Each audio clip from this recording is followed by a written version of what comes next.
I can't help but feel very optimistic. And I think we need to stop trying to predict the future of our industry. I think we need to start writing it. Hi everyone, my name is Leah Kopke and I'm a 3D motion design freelancer. I also have a podcast where each week I cover another 3D modeling tool for Cinema 4D. Hello everyone, I just want to talk a little bit about Camp Mograph. It was a really incredible experience to go last week. I actually didn't take any videos or photographs because I just really wanted to be in the moment with everyone. And it was such an incredible experience being there. I met so many incredible people, and you can just feel that there's such a community in this industry. And I really feel that even when I'm working alone as a freelancer, I never really feel alone because there's so many great people here. And it's really nice to have these moments where we can all get together and see each other. I feel like I learned so much from the courses there. I really liked Bits, Pixels, and Action. That was a great course on a little bit of the math behind how you can see what you do on your screen and the colors on your screen. And I found that really interesting, and I definitely want to learn even more of that. I also took a class called Cut the Creep by Rebecca Olson and Casey Warren. And that one was really interesting. They went over how to talk with clients and how to manage projects. And I thought that was very interesting from a producer's perspective when it comes to motion design. I also went to the classes Secrets of Photo Scanning and Beyond the Algorithm. There were so many incredible speakers there, and it was a great time. We had a lot of discussions there as well. We had something called the Fireside Chat, and it was where we'd have a speaker and we'd all sit around a campfire and just talk about the industry. And it really got me thinking because everyone up there was talking about how they could feel some kind of change in our industry.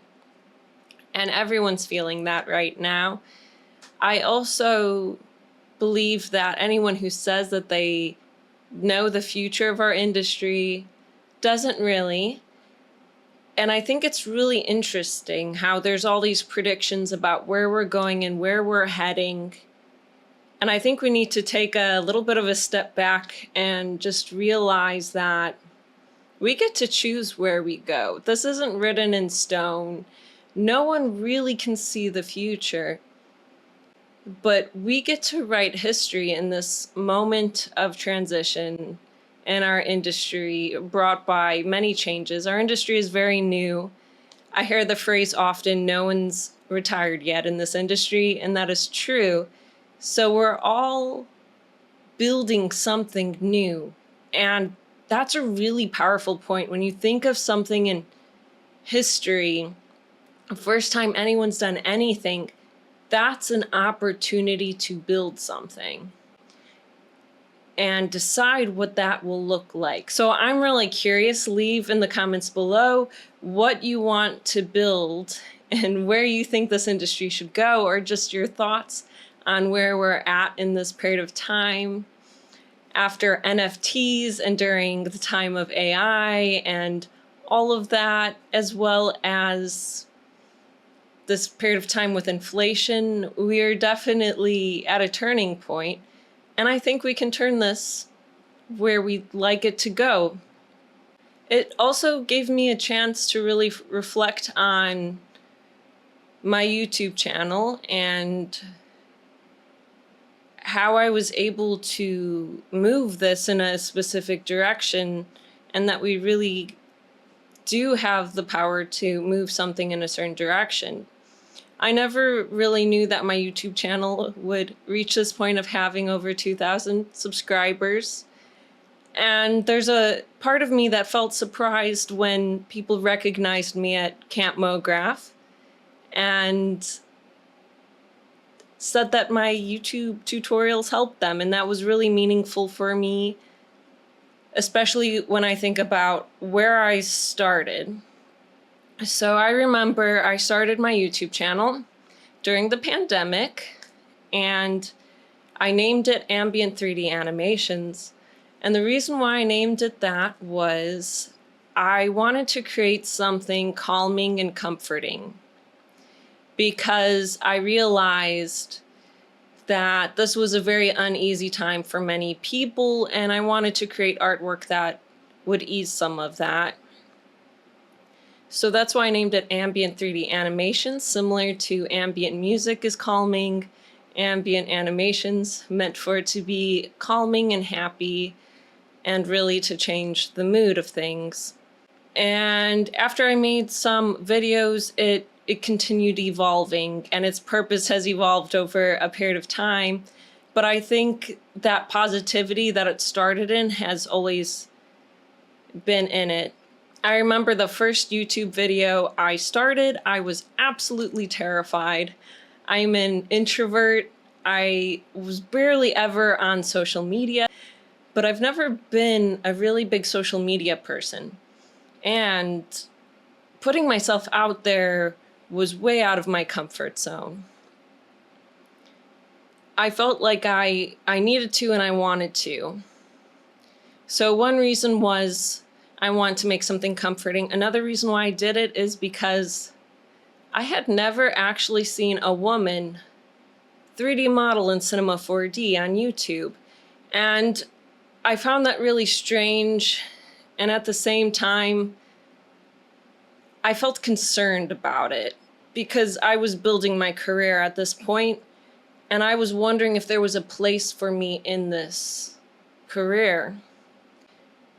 So I made my first YouTube video, and it was a calming animation with a fireplace in it, and there's this dragon, and it breathes fire onto the fireplace to light it, and it's outside. And that was basically the animation, and it's a fireplace for your television. And I remember I got my very first troll when I created this video. That was really hard. I remember reading it and questioning if I belonged on YouTube, if I belonged in this industry.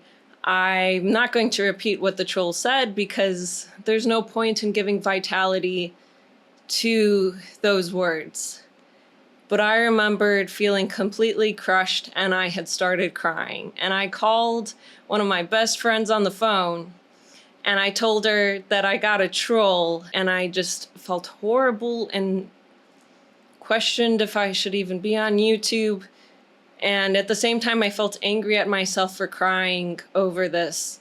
She comforted me, and it really meant a lot. She said that I shouldn't let this person get to me, and that they're just some person on the internet, and that I can't let that stop me.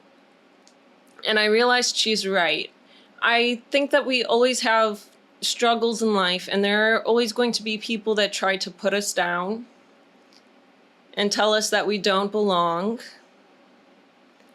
And then we need to decide that we are going to be strong and continue being here, continue having a voice, even when people try to put us down so that we're quiet. Because that is how we create change. And I really wanted a role model. I wanted to see a woman on YouTube 3D modeling because I wanted someone to look up to that I could feel like I can be that person. So I thought I should be that person. I shouldn't just wait for someone else to do it. And those are some big shoes to fill. And I'm doing my best to do so. So I think of how I had made that change by just putting myself out there. And I believe that anyone can do that. Anyone can move this industry in any direction they want to if they put in the hard work and they push it that way. So my YouTube channel evolved away from just being ambient 3D animations of relaxing, soothing animations for the background in your house on the TV. And I started doing tutorials. I 3D modeled a wood burning stove and other things like that. I did some tutorial series, and it really started to expand. And I learned so much creating each one of those videos. And I learned more about how to speak while on camera. I learned how to explain concepts better. I felt like I became a better teacher and a better artist from it. And I continue doing this. And then I decided to start my podcast, which is covering another 3D modeling tool each week. And this is the 89th episode, which is pretty incredible that it came this far. I reflect on everything and all the incredible people in this industry, and I feel so inspired by everyone, and everyone's so creative, and seeing everyone's work and hearing about their businesses and how they started them at Camp Mograph around that campfire. I can't help but feel very optimistic. And I think we need to stop trying to predict the future of our industry. I think we need to start writing it. So I'd like to know what your thoughts are about it, and I'd love to hear what you think below, because this should be a two-way conversation, and it's not all about me, it's about us as a community. So this episode was a little bit different, and I'll get back into going over more 3D modeling tools next week. But I just wanted to pause for a moment and reflect. So thank you for being here and listening to me. I really appreciate it.